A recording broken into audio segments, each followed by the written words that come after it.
नमस्कार, आप देख रहे हैं न्यूज़ वन इंडिया। मैं हूं आपके साथ उन्नति भटनागर। देश की राजधानी दिल्ली से सटे नोएडा में एक बार फिर बाढ़ की स्थिति की तरफ से भी शिफ्ट कराया जा रहा है।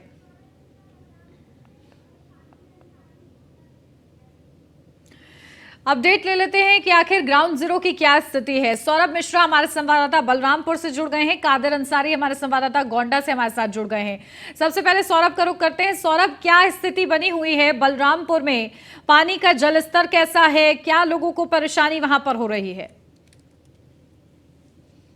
जी, जैसे कि मैं आपको बता दूं कि बलरामपुर तराई क्षेत्र है, वहाँ पहाड़ी नालों से जो पानी आया उससे कई गांव में पानी भर गया, जिससे वहां के लोगों को काफी समस्याएं हुई, उनका संपर्क भी कट गया। और अगर हम बलरामपुर जनपद की राप्ती नदी की बात करें तो वो अभी उफान पर नहीं है। वो इसलिए अभी बलरामपुर जनपद में कई गांव में ऐसा नहीं है कि जहाँ पर पानी क्या हो, लेकिन पहाड़ी नालों से रिलेटेड जितने गांव हैं जहाँ पर पहाड़ी नालों का पानी जाता है, वहां पर पानी भर गया, जिससे उनका संपर्क मार्ग भी टूट गया और उनको काफी समस्याएं हुई। प्रशासन भी उन लोगों को वहां से शिफ्ट करा के जहां पर ऊंचा स्तर है वहां पर पहुंचाया गया उन लोगों को। लेकिन जहां पर पहाड़ी नालों का पानी का बात करें, अगर हम खजाना नाला है जहां पे से नेपाल के रास्ते पानी आता है, जिससे कई गांव में पानी भर गया। बिल्कुल, देखिए कई गांव में पानी है और चिंताजनक स्थिति है। ठीक है कादिर अंसारी, क्या स्थिति है गोंडा की? लेकिन निश्चित तौर पे जिस तरीके से अगर गोंडा की बात की जाए तो गोंडा में 4 तहसीलें हैं। 4 तहसील में तरफगंज तहसील और कर्नलगंज तहसील, ये दोनों तहसील हर साल बाढ़ से प्रभावित होती है। और यहाँ पे क्योंकि घाघरा और सरयू नदी जो है सटकर बहती है, और यहाँ पे भिखारीपुर सकरौर रिंग बांध जो बनाया गया है, इसकी मरम्मत कार्य के लिए इस बार 14 करोड़ रुपए सैंक्शन किए गए। और 14 करोड़ रुपए से 14 करोड़ की लागत से बंधे का जो मेंटेनेंस का कार्य था वो कराया गया। यहाँ पे जो जल शक्ति मंत्री हैं स्वतंत्र देव सिंह, उन्होंने भी दौरा किया, जिसके बाद में सूबे के मुख्यमंत्री योगी आदित्यनाथ ने भी यहाँ पे दौरा किया और जो भी समस्याएं बिल्कुल, देखिए लगातार प्रशासन भी स्थिति पर नजर बनाए हुए है। ठीक है, आप बने रहिए कादिर हमारे साथ, सौरभ आप भी बने रहिए। निशांत शर्मा हमारे ब्यूरो चीफ हमारे साथ जुड़ गए हैं, सीधा उन्हीं का रुख करते हैं। निशांत, क्या कुछ स्थिति बनी हुई है? देखिए नोएडा में खास तौर से क्या स्थिति इस वक्त बन रही है? बताया जा रहा है बाढ़ का खतरा एक बार फिर से उत्पन्न हो रहा है। देखिए उन्नति, सबसे बड़ी बात है कि जो गौतम बुद्ध नगर खासकर इलाके की बात की जाए, जिस तरीके से देखा जा रहा है कि बागपत गाजियाबाद के बाद अब गौतम बुद्ध नगर की तरफ जो हिंदन तट का इलाका है और जिस तरीके से कॉलोनियां जो बसी हुई है, कहीं ना कहीं अब लोग परेशान हैं और डर के साए में। हालांकि मैं कुछ तस्वीरें पहले अपने दर्शकों को दिखा दूं कि देखा जा सकता है कि किस तरीके से जो हिंदन नदी का जो पानी है, जो जल स्तर है वो लगातार बढ़ता जा रहा है। और किस तरीके से देखिए, जो आप देखिए कि जो मकान है वो कहीं ना कहीं लगातार जो है पानी में डूबते जा रहे हैं। और कहीं ना कहीं अब प्रशासन द्वारा अलर्ट कर दिया गया है, नोटिस दे दिया गया है, लेकिन लोग कहीं ना कहीं डर के साए में हैं। लोगों का साफ यही कहना है कि जो अपनी जीवन भर की जो पूंजी दी है, और कहीं ना कहीं अब उनको कहा जा रहा है कि उनको शिफ्ट करने की बात कही जा रही है, और जिस तरीके से उनसे बातें कही जा रही हैं कि यहाँ से खाली कराया जाए और कहीं ना कहीं उन्हें स्कूलों के अंदर, बारात घर के अंदर शिफ्ट कराया जाए। हालांकि बात करेंगे लोगों से, यहाँ के स्थानीय लोग हमारे साथ मौजूद हैं, किस तरीके से उनका क्या कुछ कहना है। क्या नाम है आपका? मोहम्मद सुबहान। हाँ, कब से रह रहे हैं यहाँ पे? काफ़ी समय हो गया सर, 10 साल हो गए। किस तरीके की परेशानी आ रही है जिस तरीके से जल स्तर बढ़ रहा है, और क्या अपने आप को सावधान कर रहे हैं आप? बहुत डर से लग रहा है, फैमिली भी है सर, बच्चे छोटे छोटे बच्चे हैं। अब परेशान हूँ कि अब खाली ना करना पड़े, खाली करके जाएंगे कहाँ, बहुत परेशान है। क्या नाम है आपका? सर मेरा नाम राम सुंदर है।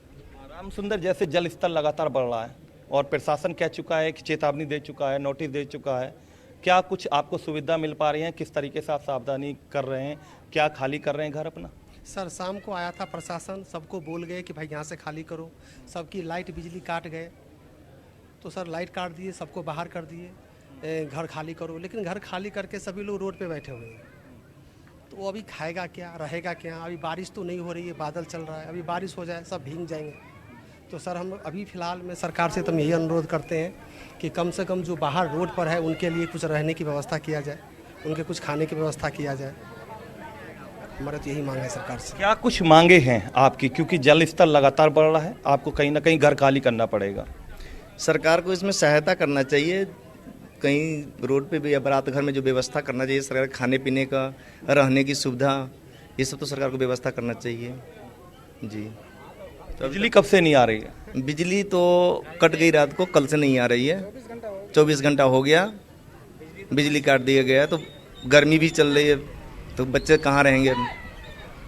बारिश हो जाएगी तो अंदर भी नहीं जाना है। बाढ़ का पानी देख रहे हैं आप, मकान में घुस गया, कहाँ रहेगा पब्लिक? अब लोगों ने ये घर खाली किया अभी तक या नहीं? जी, घर खाली कर रहे हैं। घर खाली करके रोड पे हैं, तो रोड पे उनको खाने पीने की व्यवस्था नहीं है। कहीं स्कूल में जिसको जहाँ सुविधा मिला, लेकिन सरकार और प्रशासन तो अपनी तरफ से कुछ सहायता तो करेंगे ना। आकर के कहाँ रहेगा? अभी तो पानी बढ़ ही रहा है, रात में और पानी बढ़ जाएगा। पानी और छोड़ा गया है वहाँ से। देखिए कहीं ना कहीं लोग परेशान हैं। क्या नाम आपका? हेमराज। हाँ, कब से आप यहाँ पे कॉलोनी में रह रहे हैं? मैं तो हो गए 8-10 साल है। घर है अपना? हाँ जी। तो क्या पानी जल स्तर बढ़ रहा है, क्या घर खाली करोगे आप? जब पानी यहाँ तक पहुँचेगा, हमारा तो घर बहुत ऊपर है, जाके जब पहुँचेगा तो खाली तो करना ही पड़ेगा, और इसकी कोई व्यवस्था करना चाहिए। जहाँ ज़्यादा डूब रहे हैं, जो मकान पानी में आ रहे हैं, उनके लिए ज़्यादा व्यवस्था करना चाहिए पहले से पहले। आप ये बताइए, क्योंकि आप भी यहीं के रहने वाले हैं, कॉलोनी में रह रहे हैं लंबे समय से, तो किस तरीके से आपको यहाँ प्रशासन ने अलर्ट किया है? क्या कुछ मूलभूत सुविधाएं मिल पा रही है प्रशासन द्वारा? कोई सुविधा मिल रही है? प्रशासन द्वारा कोई सुविधा नहीं है। लोगों के लिए नोटिस दे दिए गए हैं खाली करने के लिए। खाली करने के अलावा खाली करने से नहीं होता है। इनके लोगों की जो खाली कर रहे हैं, इनकी चिंताजनक ये है कि इनके लिए खान पान का, रहन सहन का, कहाँ रहेंगे, कहाँ जाएंगे, क्या करेंगे, उसके बारे में ही सोचना चाहिए प्रशासन को। मेन बात तो ये है कि यहाँ से खाली करके कहाँ चले जाएंगे, ये सोचना चाहिए कि खाली कर दिया तो उन लोगों, जिन लोगों ने खाली किया, उन लोगों के लिए कुछ ऐसी जगह दी जाए, सुरक्षित जगह, जहाँ पर वो अपने खाने पीने का इंतजाम सही ढंग से रह सके। आप इधर आइए। आप पानी के अंदर बड़े हुए हैं, क्या आपको खतरा नहीं लग रहा? क्योंकि लगातार जल स्तर बढ़ता जा रहा है। जल स्तर कुछ भी नहीं है सर, अभी तो इन्होंने पानी देखा ही नहीं है। हकीकत बताओ, इन्होंने पानी देखा ही नहीं है। जहाँ से यहाँ खड़े ना, यहाँ इतना पानी हुआ करता था सन 2006 में 5 में। तो 2006 से पानी में घुसते जा रहे हो अब? इसी में तैरना सीखे हम तो। जब मकान नहीं थे 2006 मकान क्यों नहीं थे? मकान क्यों नहीं थे? मकान यहाँ पे 10-12 मकान थे बस, यहाँ कोई आसपास मकान नहीं हुआ। चलिए कोई नहीं, आप देख रहे हैं किस तरीके से लोग परेशान हैं, चोटपुर कॉलोनी के लोग परेशान हैं। हालांकि कहीं ना कहीं आप देखिए, पीछे की कुछ तस्वीरें आपको दिखा दूं। ये जो मकान बने हुए हैं, ये जो बने हुए हैं, उन पूरी तरह से उन मकानों के अंदर जल घुस चुका है, उनके अंदर पानी घुस चुका है, और कहीं ना कहीं लोग जो है पूरी तरीके से परेशान है। हालांकि उनका यह भी कहना है कि हम बाहर से यहाँ पर रहकर आ रहे हैं, और कहीं ना कहीं अपने गांव को दूसरे स्टेट से छोड़कर आए, और कहीं ना कहीं सपना यही था कि एक अच्छा सा मकान बन जाए, घर बन जाए सर छुपाने का। लेकिन कहीं ना कहीं जो दिक्कतें हैं वो इस पानी ने बढ़ा दी है, इस बाढ़ ने बढ़ा दी है। लगातार पानी की जो स्पीड है वो कहीं ना कहीं तेजी से है, और एक तरफ प्रशासन कह चुका है कि नोटिस दे चुका है, अल्टीमेट दे चुका है कि घर खाली कराए जाए। लेकिन कहीं ना कहीं जिस तरीके से आप देख रहे हैं कि लोग जो हैं घर से बाहर हैं, महिलाओं से बात करने की कोशिश करते हैं। आप कब से रह रही हैं आंटी यहाँ पे? 10 साल हो गया। आपका घर कौन सा है? हमारा घर तीसरी गली में है, तीसरी वाली गली में है। जो यहाँ लोगों के घर बने हुए हैं, क्या पानी घुस गया उनके घर में? हाँ जी, आ गया पानी, बिल्कुल भाग रहे बेचारे, खाली कर करके भाग रहे हैं, इधर उधर बड़बड़ा रहे, कहाँ जाऊँ, कहाँ न जाऊँ। कितने सन पहले घर कब खरीदा था? हमने अब इतनी तो मैं याद नहीं, 10 साल हो गया। हाँ 10 साल हो गया हमें घर मकान बनाए, कभी नहीं देखा, पहली बार देखा है। पहली बार देखा है? पहली बार देखा है इतना पानी। हमारी गली में भी आ गया है, हमारी गली में भी भर गया है पानी। देखिए गलियों में पानी भर चुका है, और कहीं ना कहीं लोग डर के साए में हैं। साफ तौर पर यही है उन्नति कि कहीं ना कहीं ये लोग जाए तो जाए कहाँ। एक तरफ प्रशासन ने बोल दिया कि आप स्कूलों के अंदर शिफ्ट करा दिया जा रहा है, कहीं ना कहीं कम्युनिटी सेंटरों के अंदर शिफ्ट कराया जा रहा है। जो जिस तरीके से ये देखा जाए, इन लोगों की ये भी मांग है कि ट्रांसपोर्टेशन की मांग है कि कोई ट्रांसपोर्टेशन नहीं मिल पा रहा। खाने अगर जो लोग घर को खाली करते हैं तो खाते पीते कहाँ हैं? और कहीं ना कहीं ये भी देखा जा रहा है कि 2 दिन से बिजली नहीं आ रही है कॉलोनी के अंदर। और ये ऐसा नहीं है कि चोटपुर कॉलोनी, छिजारसी हो, चोटपुर हो, हैबतपुर हो, बहललपुर हो, गड़ी चौखंडी, जो इलाके की जो डूब क्षेत्र के इलाके हैं, और कहीं ना कहीं इन्होंने लोगों ने घर बनाए हैं अपने अपने। और कहीं ना कहीं यहाँ के जो कुछ जो जमींदार लोग थे, उन्होंने इनकी कॉलोनी काटकर इनको बसा दिया गया, लेकिन इनको सुविधा पहले से नहीं मिल पाई। और कहीं ना कहीं बाढ़ जो आने से हिंदन में जो आयोजन जो है किया जाता है, लेकिन क्या कोई व्यवस्था नहीं है राहत शिविर की वहां पर कि इन लोगों को शिफ्ट किया जाए, वहां पर उनको रहने और खाने की व्यवस्था हो अगर अलर्ट है तो? आइए अभी फिर इनसे बात कर लेते हैं एक बार, और खुद अपने दर्शकों को दिखा देते हैं क्या प्रशासन द्वारा कोई राहत दी गई है यहाँ पर? अभी तक कुछ नहीं दिया गया है। किसी तरीके से कोई राहत बचाव, जिस तरीके से पानी जो है घरों में घुस रहा है, कुछ लोगों को कहा गया है कि कहाँ पे शिफ्ट हो जाए, या फिर आपके लिए खाने पीने के लिए व्यवस्था, कोई ट्रांसपोर्टेशन की व्यवस्था किसी तरीके की? नहीं, ऐसी कोई सुविधा नहीं दी जा रही है, बस खाली नोटिस दिया गया है खाली करने के। लोग बाग जाएं कहाँ? लाइट की सुविधा ऐसे ही है कि लाइट कटी हुई है, पानी तक कैसे आदमी पी रहा है, जो पी रहा है वही जान रहा है। नहीं, प्रशासन कह रहा है कि बारात घर में शिफ्ट हो जाओ, स्कूलों में शिफ्ट करा रहा है। क्या वहाँ स्कूलों के अंदर, बारात घर के अंदर कुछ खाने पीने की कोई किसी तरीके की मूलभूत सुविधा कुछ मिल रही है? कुछ भी नहीं। कौन आया यहाँ पे देखने के लिए? कोई नहीं आया? कोई नहीं आया यहाँ। कौन आया? सब भाग रहे हैं, इधर उधर बड़बड़ा रहे, कहाँ जाऊँ कहाँ जाऊँ। हम खुद सोच रहे हैं गली में पानी भर रहा, कहाँ ले जाऊँ सामान, क्या करूँ, कहाँ जाऊँ। जिम्मेदार अधिकारी कोई यहाँ पर आया? कोई नहीं, मैंने नहीं देखा। कब से रह रहे हैं आप? मैं यहाँ नहीं रहता हूँ। अच्छा, कोई यहाँ पर आया? नहीं सर, हम तो कभी नहीं देखे किसी को आते हुए यहाँ पे। आप भी, हमको लग रहा है काफी देर से आए, किसी को देखे? आप भी नहीं देखे होंगे। कोई प्रतिनिधि वगैरह कोई यहाँ पर आया? कोई सुबह से नहीं आया। एक बार आया, आप लोग जो थे सामने, बस वही आया, तुरंत लगे लगे, उसके सामने कोई नहीं आया। और परसों आए थे, बस नोटिस चिपका के चले गए कि यहाँ से खाली करके वहाँ पहुँचे, बस इसके अलावा कोई नहीं आया। और खाली करके भी जाए भैया, वो भगान लगे वहाँ से, स्कूल है, कौन रोकेगा वहाँ? बिल्कुल, देखिए निशांत, देखिए बड़ी बात ये है कि लोग परेशान हो रहे हैं और अभी तक उन्हें ये नहीं पता है कि उन्हें आगे करना क्या है, कि उन्हें कैसे शिफ्ट होना है। राहत शिविर के बारे में उनको कोई जानकारी नहीं मिल पा रही। ये चिंता का गंभीर विषय है। ठीक है, आपके पास लौटती हूँ। कादिर, आपका रुख करती हूँ। देखिए किस तरीके से गोंडा में वहां पर स्थिति, आप बता रहे थे कि वहां पर भी स्थिति जो है चिंताजनक बनी हुई है। लोगों को कितनी परेशानी हो रही है, आवागमन की क्या स्थिति है, क्योंकि पब्लिक ट्रांसपोर्ट बंद हो जाते हैं, ऐसे में लोग किस तरीके से ट्रैवल कर रहे हैं? निश्चित तौर पर गोंडा के जिस तरीके के जो हालात रहते हैं, वो हर साल लोग यहाँ के जो बाशिंदे हैं, जो बाढ़ क्षेत्र के निवासी, वो हर साल बाढ़ की विभीषिका से उनको रूबरू होना पड़ता है। हर साल प्रशासन जो है, प्रशासनिक अमला जो है, पूरे दावे करता है कि बाढ़ बचाव के लिए पूरी तैयारियां कर ली गई हैं। इस बार भी प्रशासन पूरे दावे कर रहा है, लगातार बैठकें हो रही है। डीएम नेहा शर्मा ने जब से कार्यभार संभाला है, बंदे पे जाकर के जो भी कार्य किए गए हैं उसका निरीक्षण किया गया है। अभी 2 दिन पहले ही बाढ़ क्षेत्र में जाकर भिखारीपुर सकरौर पे मॉक ड्रिल भी किया गया, जिसमें मॉक ड्रिल में बाढ़ बचाव के लिए जिस तरीके से जो तैयारियां हैं उसका जायजा लिया गया। मुख्यमंत्री का भी दौरा हो चुका है। लेकिन हर साल जो बाढ़ क्षेत्र है वहां पे, क्योंकि ये भिखारीपुर सकरौर जो रिंग बांध है, ये रिंग बांध लगभग 36 करोड़ रुपए से तैयार हुआ था।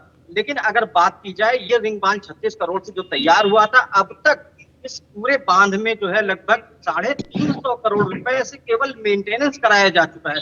यानी कि जो बंधा 36 करोड़ रुपए की लागत से बना था, उस बंधे के रिपेयरिंग और मेंटेनेंस में अब तक 350 करोड़ रुपए खर्च किए जा चुके हैं। लेकिन स्थिति हर साल जस की तस रहती है। प्रशासन हर साल दावे करता है, इस साल भी प्रशासन सारे दावे कर रहा है और सारी तैयारियों का ढिंढोरा तो पीट रहा है। लगातार अधिकारी निरीक्षण कर रहे हैं। अधिकारी जो है, उनका साफ तौर से कहना है कि बाढ़ बचाव की पूरी तैयारियां कर ली गई हैं।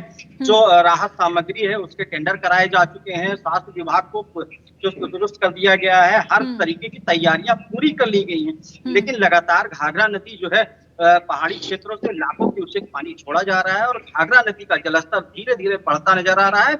और इस जलस्तर के बढ़ते ही गाँव वालों में दहशत है। और गाँव वालों को पता है कि हर साल अगर एक साल बंधा नहीं कटता है तो दूसरे साल बंधा कहीं ना कहीं से खतरहील है, क्योंकि कट जाता है।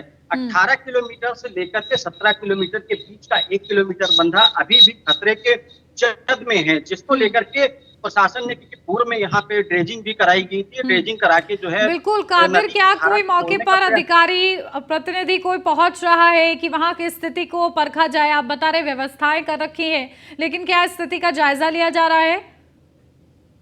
देखिए, अगर अधिकारियों के निरीक्षण की बात की जाए तो लगातार निरीक्षण किए जा रहे हैं। डीएम नेहा शर्मा खुद मौके पे जाकर कई बार जो है निरीक्षण कर चुकी हैं। और जो बाढ़ बचाव के लिए जो तैयारियां हैं, बाढ़ खंड को सख्त निर्देश दिए गए हैं, बाढ़ चौकियों को बना लिया गया है। सभी प्रकार की तैयारियां करने का प्रशासन तो हर साल दावे करता है।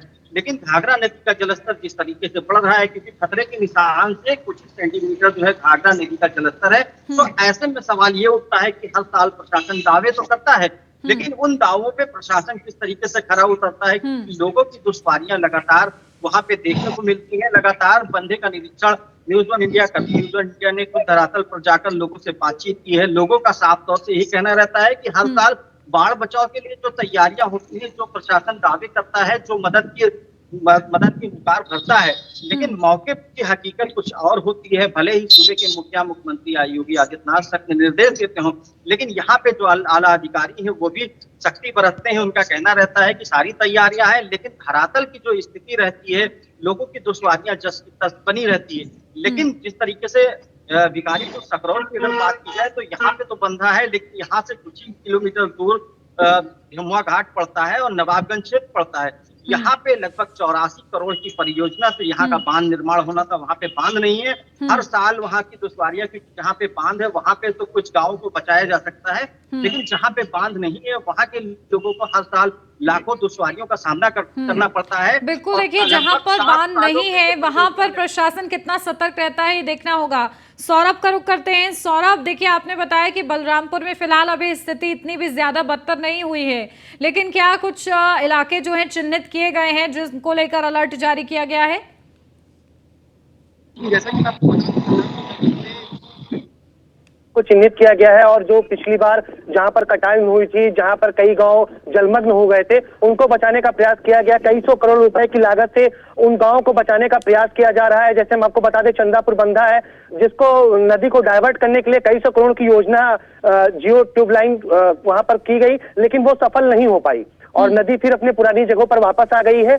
अब देखने वाली बात ये होगी कि बाढ़ आने के बाद का नजारा क्या होगा, वो तो वक्त ही बताएगा। लेकिन अगर हम अधिकारियों की बात करें तो वो जगह जगहों पर जाकर अभी से हाई अलर्ट जारी किए हुए हैं और नदियों पर जाकर निरीक्षण कर रहे हैं कि किसी प्रकार की कोई भी कमी ना हो। लेकिन वो तो वक्त ही बताएगा कि जो योजनाएं लागू की गई थी, जो कई सौ करोड़ रुपए खर्चे किए गए हैं, उनसे गाँव की बचाव हो पाता है या नहीं। बिल्कुल, देखिए बड़ी चिंता का विषय है और प्रशासन का भी अलर्ट रहना जरूरी है। ठीक है, हमारे साथ लगातार निशांत शर्मा बने हुए, सीधा उन्हीं का रुख करते हैं। निशांत, देखिए तस्वीरें आपने वहां पर दिखाई कि क्या स्थिति बनी हुई है, पानी किस कदर बढ़ रहा है, लोगों की परेशानी हमने देखी कि लोग परेशान हैं, उनको ये नहीं पता कि उन्हें कहाँ शिफ्ट होना है और प्रशासन की तरफ से नोटिस दिया गया है। क्या कोई समय सीमा भी रखी गई है? किस तरीके से अब लोगों में कंफ्यूजन की स्थिति बनी हुई है? देखिए, उन्नति हम लगातार दिखा रहे हैं अपने दर्शकों को और कहीं ना कहीं जिस तरीके से देखा जाए कि 2 दिन पहले प्रशासन द्वारा नोटिस तो दे दी गई, लेकिन किसी भी जिम्मेदार अधिकारी ने एक बार ग्राउंड पर आने की कोशिश नहीं की और कहीं ना कहीं जो सुविधाएं इन लोगों को मिलनी चाहिए, इन लोगों को जिस तरीके से व्यवस्था मिलनी चाहिए वो व्यवस्था नहीं हो पाई। हालांकि तमाम तरीके की जो समस्याएं हैं वो लोगों के सामने आ रही हैं। हालांकि अब 2 दिन से बिजली नहीं आ रही और दूसरी तरफ जो खतरे की जो लगातार घंटी है वो बढ़ती हुई नजर आ रही है। 2 दिन से लगातार पानी का स्तर लगातार बढ़ रहा है। आइए एक बार फिर बात कर लेते हैं इनसे, क्या कुछ कितनी दिक्कतें आ रही हैं? 2 दिन से लगातार जो पानी का स्तर है लगातार बढ़ता जा रहा है। बहुत ज्यादा। क्या नाम है आपका? विवेक नाम है मेरा। विवेक, किस तरीके से क्या दिक्कतें आ रही हैं? यहाँ दिक्कतें तो यही है, लाइट भी नहीं है, प्रशासन भी आता है तो रात को 2 बजे 2:30 बजे आता है। उस टाइम पे लोग अपनी व्यवस्था कर रहे थे सोने की, इस टाइम पे आए ग्राउंड लेवल पे आके काम करें, लेकिन वैसा कुछ नहीं हो रहा है। कोई प्रतिनिधि या कोई यहाँ पर विधायक सांसद कोई आया? बिल्कुल ठीक है निशांत, आप बातचीत कीजिए, उन लोग के बारे में पता कीजिए। लौटती हूँ आपके पास।